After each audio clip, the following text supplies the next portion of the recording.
الحمد لله رب العالمين والصلاة والسلام على سيد المرسلين وعلى آله وصحبه أجمعين ومن اتبعهم بإحسان إلى يوم الدين أما بعد.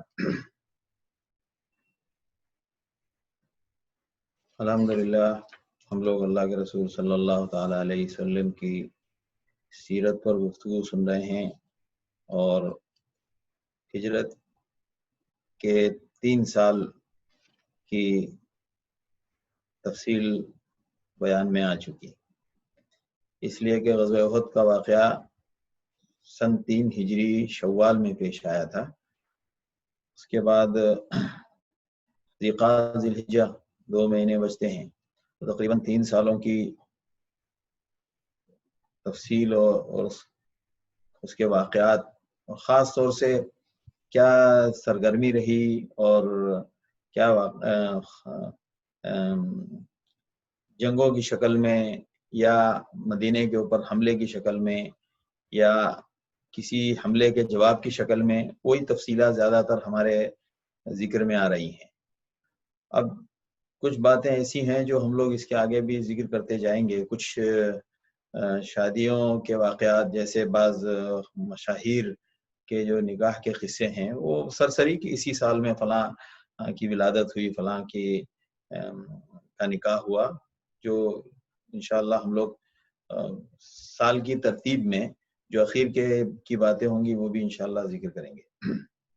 ابھی سر دست جو گفتگو ہے وہ احد کے بعد کے واقعات اور احد کے بعد کے حالات۔ یہ احد کے بعد جو صورتحال پیش آئی وہ ہم نے سن لی۔ غزوہ حمراء الاسد جو دراصل احد کا ہی حصہ تھا، اور جس میں صحابہ کرام کی قربانی احد میں، اور پھر دوبارہ احد کے دوسرے ہی دن دوبارہ مطالبہ ہو گیا تو دوبارہ حاضر ہونا، یہ سب چیزیں ظاہر کرتی ہیں کہ صحابہ نے اس دین کو بلند کرنے کے لیے کس حد تک آپ صلی اللہ تعالیٰ علیہ وسلم کا ساتھ دیا، اور آپ صلی اللہ علیہ وسلم کے ساتھ قربانی کے لیے حاضر رہے، اور عموماً اپنی حاجات، اپنی ضروریات اور اپنی جسمانی تکالیف رکاوٹ نہیں بنی۔ اب دوسری قومیں اور دوسرے لوگ جب کسی کی فضیلت کا تذکرہ ہوتا ہے تو بڑی پریشانی ہوتی ہے۔ آپ لوگ اپنے بزرگوں کی اور اپنے صحابہ کی بہت مبالغے کے ساتھ ان کا تذکرہ کرتے ہیں، تو مبالغے کے ساتھ تذکرہ کرنے کی وجہ بھی تو دیکھ لیں کہ ان کی قربانی کا عالم کیا ہے۔ آپ سوچنے کی بات ہے احد کے دن کس طرح کی صورتحال پیش آئی، اور کتنا مسئلہ نازک تھا، اور کتنے زخم جھیلے ہوئے تھے، اور کتنے اپنے خاص افراد یعنی اپنے معاشرے کے اور اپنے سماج کے کتنے خاص لوگوں کا غم ان کے دل پر موجود تھا، اور دوسرے دن اعلان ہوا پھر نکل دیے، اور کہیں یہ عذر نہیں پیش کیا کہ یا رسول اللہ ہم تھکے ہوئے ہیں، یا رسول اللہ کل کی بات ہے، یا یہ کہاں جیسے کہ حضرت موسیٰ علیہ السلام نے قد اوذینا من قبل کہ موسیٰ وقال موسیٰ لقوم استعینوا باللہ واصبروا ان الارض للہ قالوا وہ ہے نا سورہ اعراف میں کہ ہم تمہارے آنے سے پہلے بھی تکلیف میں تھے اور تمہارے آنے کے بعد بھی تکلیف میں ہی ہیں۔ تو یہ اس طرح کے جملے کوئی صحابہ سے نکال کے تو بتائے۔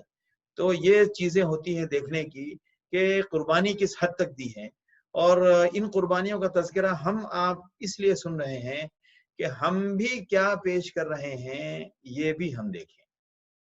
ہم تو خالی تذکرے کر رہے، اور تذکرہ کر کے ماشاء اللہ سبحان اللہ الحمدللہ، اور اپنی نالج میں اضافہ کر رہے ہیں، پکڑ کے ہر بندے کے انفارمیشن اور معلومات کو ہم نے اتنی اہمیت دے دی ہے کہ ہر بندہ کوئز سیٹ کر رہا ہے، اور اسلامی معلومات ہونی چاہیے، بچوں کو معلومات ہونی چاہیے، لیکن جب قربانی پیش کرنے کا معاملہ آئے گا تو ہم کہاں ہیں ہمیں معلوم ہے۔ یہ باتیں بہت خراب لگتی ہیں۔ ہم نے آج پوری دنیا کی طرح نالج کو سب سے زیادہ، نالج اینڈ انفارمیشن، اس کو ہم نے سب سے بڑی بات بنائی ہے۔ آپ یقین کیجئے یہ صحابہ جو اپنی ہتھیلی پر جان لے کر اور جو اپنے سر کے اوپر لال پٹی باندھ کے یہ جب اللہ کے نام پر قربان ہونے کے لیے تیار رہتے تھے تو بے شک یہ ایسے بھی نہیں تھے کہ ان کو کچھ معلوم نہیں تھا، لیکن یہ نالج کے لیے کتنا وقت لگاتے تھے، یہ نالج کے لیے کیا کرتے تھے. بے شک نالج چاہیے. آج کے دور میں جو 1400 سال پہلے حالات تھے مقابلے کے لیے، جو ہتھیار کام کرتے تھے وہ آج نہیں کام کریں گے. آج کے مطابق ہمیں اسباب اختیار کرنے پڑیں گے، لیکن اسباب میں جو سب سے اہم چیز ہے وہ ہے قربانی کا جذبہ. یہ بات یاد رکھنے کی ہے کہ قربانی کے بغیر نہیں ہونے والا. انفارمیشن صرف برائے انفارمیشن ہوگی. سب سے زیادہ جو بچوں کو سکھانے کی چیز ہے، جو ہمارے معاشرے میں تعلیم دینے کی چیز ہے، وہ ہے قربانی. قربانی کسے کہتے ہیں؟ قربانی اسے کہتے ہیں کہ جب کوئی افضلیت والی بات آ جائے تو زیادہ باریکی میں نہ جا کر عمل کر بیٹھنے کی کوشش کرو. عمل کو ترجیح دو. جو کر جانے کا کام ہے اس کو کر جانے کی ٹھان لو اور اس کو کر جاؤ. اور خواہ مال قربان کرنا پڑے، خواہ جان قربان کرنا پڑے، خواہ اس کے لیے اپنا وقت قربان کرنا پڑے، قربانی کا مادہ ہونا چاہیے. اور وہ چیز آج ہمارے ہاں بہت کم ہے. ایک تو یہ میڈیا نے، اللہ معاف کرے، مجھے بھی ہزار بار میں اللہ سے معافی مانگتا ہوں، ہر وقت اللہ سے معافی مانگنا چاہیے کہ ایک تو یہ میڈیا نے ہمارے اندر نام طلبی اور شہرت پسندی کا ایسا مادہ پیدا کر دیا ہے. حوصلہ افزائی کے نام، بڑا اچھا نام، کچھ ٹائٹل ہے نا، کچھ ہم نے اپنے گناہوں کو بڑے اچھے ٹائٹل دے دیے. جیسے نام و نمود کے لیے ہم ایک نام ڈال دیا ہم نے بیچ میں، حوصلہ افزائی. اب جناب چھوٹے چھوٹے کلپ بنا کے اپنے بچوں کے قرآن یاد کر لی، قرآن کی آیت پڑھ لی تو اسٹیٹس پہ ڈالو، ویڈیو ڈالو، یوٹیوب میں روانہ حوالے کر دو. بس اس میں نام و نمود حوصلہ افزائی کرنے کے لیے میرے گھر کے آس پاس کے میرے رشتہ دار، میرے اقربا جو ہیں وہ حوصلہ افزائی کریں. بے شک حوصلہ افزائی کرنا چاہیے. اگر کوئی نہیں کرتا ہے تو بے شک وہ جو کرنے کا کام ہے اس میں وہ پیچھے ہے. تو اللہ معاف کرے. لہذا دین پھیلا کیسے؟ دین پھیلا اخلاص سے، دین پھیلا قربانی سے. تو یہ چیزیں ہوتی ہیں یہاں سیکھنے کی کہ صحابہ کی 10 سالہ زندگی میں آپ یہ بتائیں، مکے میں 13 سالہ زندگیاں، 13 سالہ مدت گزری ہے. اس مدت میں زیادہ مسلمان شہید ہوئے یا 10 سالہ مدنی زندگی میں زیادہ مسلمان شہید ہوئے؟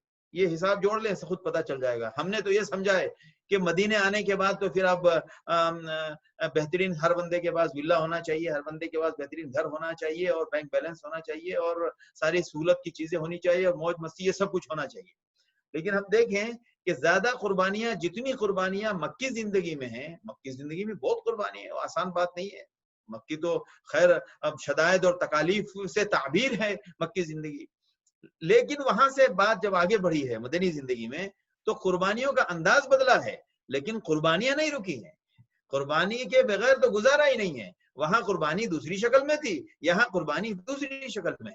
قربانی کا انداز بدلا ہے. وہاں ہمارے لیے اپنی جان کو حوالے کرنے میں فائدہ کم تھا، لہٰذا ہماری وہاں جانیں زیادہ نہیں گئی. اب ہم کو وہاں برداشت کرنے میں فائدہ زیادہ تھا اور یہاں جان اللہ کے حوالے کرنے میں فائدہ زیادہ ہے. بہرحال جس میں فائدہ زیادہ ہے اور جو قربانی کے نام پر مطالبہ ہوا وہ صحابہ نے پیش کیا.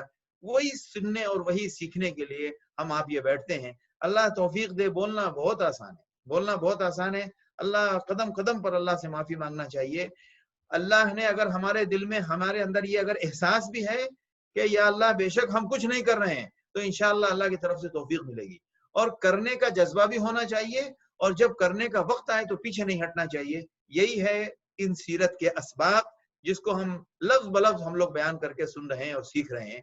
تو اس کے بعد غزوہ حمراء الاسد کے بعد معاملہ مسلمانوں کی تھوڑی سی مطلب کہتے ہیں نا کہ غزوہ بدر کے بعد تھوڑا سا غیر مسلموں میں اور مسلم دشمن حلقے میں جو بے چینی پھیل گئی اور ان کو یہ بہت ناگوار گزرا کہ یہ فتح کیسے پا گئے.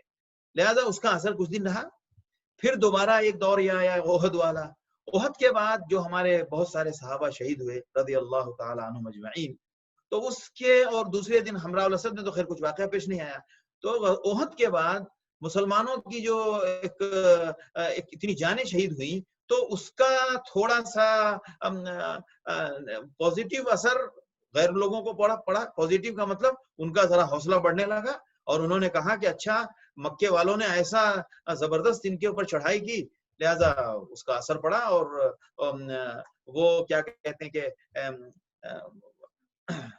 قبائل کی ہمت بڑھنے لگی اور قبائل ذرا سا اپنا حوصلہ بڑھانے لگے اور اب انہوں نے نئے نئے پلان اور نئے نئے ارادے کرنے کا نئے نئے ارادے ان کے موج مارنے لگے ان کے دلوں میں.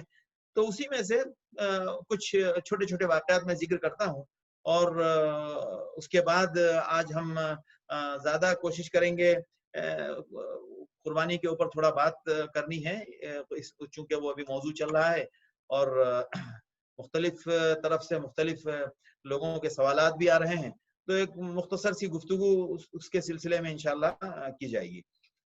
تو ایک واقعہ یہ آیا کہ یہ دو لوگ قبیلے بنو اسد ضد المسلمین بعد نکست احدہم بنو اسد ابن خزیمہ، تو مدینے میں وہ مدینے سے خبریں حاصل کرتے رہتے تھے کہ طلحہ اور یہ لوگ بنو اسد کے قبیلہ تھا، بس یہ اس نے ہمت کی اور اس نے حوصلہ، چھوٹا سا قبیلہ تھا، اس نے ہمت کر لی کہ ہم بھی چل کے مدینے والوں کے اوپر حملہ کرتے ہیں. آپ صلی اللہ تعالیٰ علیہ وسلم کو جب یہ پتا چلا تو آپ صلی اللہ علیہ وسلم نے ان کے وہاں سے نکلنے سے پہلے آپ صلی اللہ علیہ وسلم نے 150 مہاجرین اور انصار کا ایک دستہ تیار کیا اور ان کو وہاں بھیج دیا. جب یہ وہ لوگ وہاں پہنچے ہیں تو وہاں پہنچنے کے بعد جب ان کو پتا چلا کہ ارے یہ 150 لوگ یہاں ہماری طرف آ رہے ہیں تو اتفاق سے یہ خود ہی وہاں سے بھاگ گئے. جب تک کہ یہ لوگ وہاں پہنچے وہ وہاں سے بھاگ گئے اور اس کے نتیجے میں بہت سارا ان کو اپنا سامان اپنا جانور وغیرہ چھوڑنا پڑا. تو وہ مال غنیمت کا ایک جتھا حاصل ہوا. اس کے بعد ایک اور واقعہ پیش آیا.